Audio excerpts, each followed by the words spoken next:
নমস্কার, অ্যাস্ট্রোলজার অপর্ণা দত্ত বলছি। মেষ রাশির মে মাস কেমন যাবে সেই নিয়ে আজকের আমার আলোচনা। দেখুন, মেষ রাশিতে অলরেডি মে মাসে শুক্র থাকছে এবং রবিও থাকবে 15 তারিখ পর্যন্ত। দ্বিতীয়ভাবে বৃহস্পতি শিফট হয়ে যাবে মে মাসের 1 তারিখে নয়, মে মাসে জুপিটার চলে যাবে শুক্রের ঘরে এবং কেতু আছে আপনার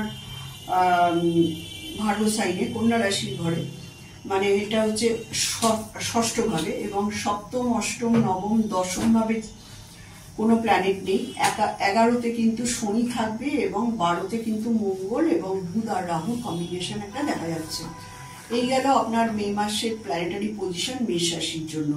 তো শুক্র যখন লগ্নে চলে আসবে, দ্বিতীয় লর্ড যখন লগ্নে থাকে এবং সপ্তমের লর্ড যখন লগ্নে থাকে, তখন আপনার ক্ষেত্রে ইউনিক ব্যবসায়িক পরিকল্পনা কিন্তু আপনার মাথার মধ্যে আসবে এবং এটা খুব শুভ লক্ষণ, কারণ ইউনিক প্ল্যানিং যেগুলো আসবে সেগুলো কিন্তু আপনার ফ্রুটিফাই হওয়ার সম্ভাবনা আছে।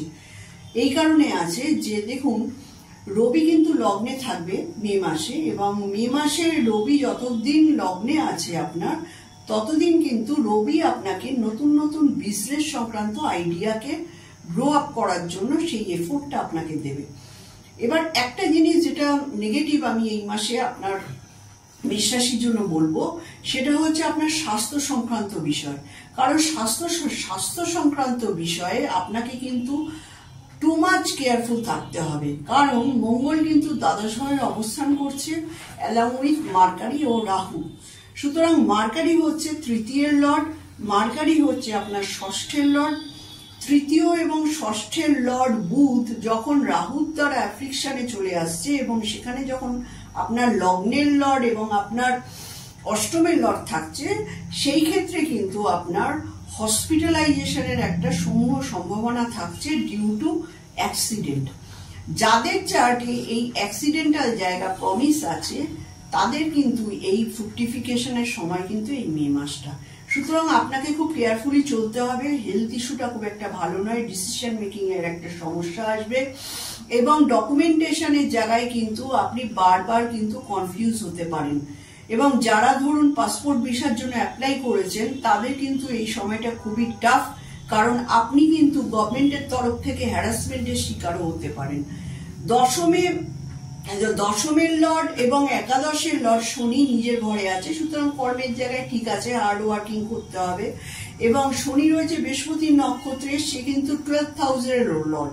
সুতরাং আপনাকে কিন্তু কর্মসূত্রে বিদেশেও যেতে হতে পারে, বা আপনার এলাকার বাইরে গিয়ে যদি আপনি আপনার বিজনেসটাকে প্রমোট করেন, তাহলে কিন্তু সেই ক্ষেত্রে আপনার প্রমোশনের জায়গা রয়েছে, বিজনেসটা কিন্তু আপনার ভালো হওয়ার জায়গা রয়েছে। ষষ্ঠভাবে কেতু, কিছু ডিজিজ আপনার আননোন থাকবে এবং যে কারণে ডিজিজ কিন্তু কোনো ডায়াগনোসিসের পর্যায়ে থাকবে না। আপনি কিন্তু এটা নিয়ে ভীষণ সাফার করবেন এবং আপনার কিন্তু একটা গুপ্ত শত্রুতার কিন্তু আপনার সম্ভাবনা রয়েছে। তো ওভারঅল এই জায়গাগুলো কিন্তু আরো প্রমিনেন্ট হচ্ছে, বিশেষ করে এখানে মার্কারি রাহুর যে প্রমিনেন্সির জায়গাটা দেখাচ্ছে, এটা কিন্তু বি কেয়ারফুল, কারণ মার্কারি আমাদের সেন্ট্রাল নার্ভাস সিস্টেমের কারক এবং মার্কারি আপনার থার্ডের লর্ড। আপনার ছোট ভাই বোনের সঙ্গে সম্পর্কের হানি হতে পারে। যারা রাইটার আছেন তাদের লেখনীতে কিন্তু ডকুমেন্টেশনের সমস্যা আসবে, পাবলিশিং হতে সমস্যা আসবে। এবং যতদিন মার্কারি ওই মীন রাশি ঘরে থাকবে, এমনিতে মীন রাশি ঘরে মার্কারির পজিশন কিন্তু ভালো নয়, ওখানে মার্কারি ডেবিলিটেশনে থাকে এবং এর যে লর্ড সে হচ্ছে মানে এর যে এক্সল্টেশনের লর্ড সে হচ্ছে শুক্র, সে কিন্তু গিয়ে বসে আছে শত্রু রাশির ঘরে। সুতরাং আপনার এই থার্ড হাউস ওরিয়েন্টেড যারা জব করেন, যারা সোশ্যাল মিডিয়ার কাজ করেন, যাদের ধরুন ট্যুর অ্যান্ড ট্রাভেলিং এর বিজনেস, যারা ধরুন দালালির ব্যবসা করে থাকেন, ডকুমেন্টেশনের ব্যবসা করে থাকেন, যারা কমিশন ভিত্তিক কাজ করে থাকেন, তাদের কিন্তু এই সময়টা ভীষণই টাফ রয়েছে। সুতরাং মে মাসটা কিন্তু আপনাদের খুব সন্তর্পণে থাকতে হবে। আপনারা যদি এই জায়গাটা না বোঝেন, তাহলে কিন্তু আপনাদের ক্ষেত্রে বারে বারে কিন্তু সমস্যার সম্মুখীন হতে হবে। এছাড়া দেখুন, দ্বাদশের লর্ড যে, সে কিন্তু আপনার লগ্নে দ্বিতীয়ভাবে বসে আছে। মেষ রাশি মেষ লগ্নে দ্বিতীয় ভাবে বসে আছে। সুতরাং আপনার খরচা কিন্তু আপনার পরিবার ওরিয়েন্টেড জায়গাতেই হবে। সুতরাং আপনি কিন্তু যদি মনে করেন যে ফ্যামিলিতে কোনো ইনভেস্টমেন্ট করবেন, ফ্যামিলির কারোর জন্য ইনভেস্টমেন্ট করবেন, তাহলে কিন্তু আপনার এই জায়গাটা মোটামুটি অ্যালাইনমেন্ট হয়ে যাবে।